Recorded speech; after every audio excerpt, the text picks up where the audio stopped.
ఇక నెక్స్ట్ ప్రోమోలో అహల్య గుర్ఖా వేసుకొని హాస్పిటల్లో చెక్ చేయించుకోవడానికి వెళ్ళటంతో ఇక డాక్టర్ గారు ఇప్పుడు ఎలా ఉంది, డైట్ కరెక్ట్ గా తీసుకుంటున్నారా, మెడిసిన్స్ అవి తప్పనిసరిగా వాడుతున్నారా అని అడుగుతూ ఉంటారు. అన్ని మీరు చెప్పినట్టుగానే చేస్తున్నాను మేడం అని అహల్య చెప్పడంతో గుడ్ అని అంటూ ఇక అహల్యని స్కానింగ్ తీయడానికి బెడ్ మీద పడుకోబెడతారు. ఏదో పని ఉండటంతో ఆయేషా 2 minutes ఇప్పుడే వస్తాను అని అహల్యకి చెప్పేసి ఇక డాక్టర్ గారు ఫోన్ మాట్లాడుతూ బయటికి వెళ్తారు.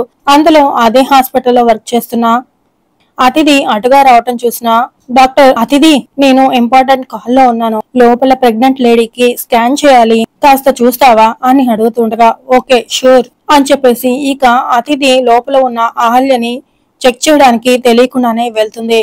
ఇక ఇద్దరి మధ్యన కటన్ ఉండటంతో మొహం చూడలేకపోతుంది. ఇక స్కాన్ చేస్తూ మానిటర్ లో మీ బేబీ వస్తుంది, ఒకసారి చూడండి అని అతిథి చెప్పడంతో ఇక అహల్య మానిటర్ లో వచ్చే తన బేబీ రూపాన్ని చూసి చాలా హ్యాపీగా ఫీల్ అవుతూ ఉండగా అందులో కటన్ తొలగించి అతిథి అహల్య ఫేస్ చూసి ఒక్కసారిగా షాక్ అవుతూ ఉంటుంది. అహల్య కూడా అతిథిని చూసి షాక్ అవుతూ ఉంటుంది. మరి ఏం జరగబోతుంది, ఇంట్లో ఈ నిజం తెలుస్తుందా, ఆ కడుపులో ఉన్న బేబీ గౌతమ్ బేబీ అని చెప్తాడా లేక నిజం చెప్పేస్తాడా అనేది నెక్స్ట్ ఎపిసోడ్ లో తెలుసుకుందాం ఫ్రెండ్స్.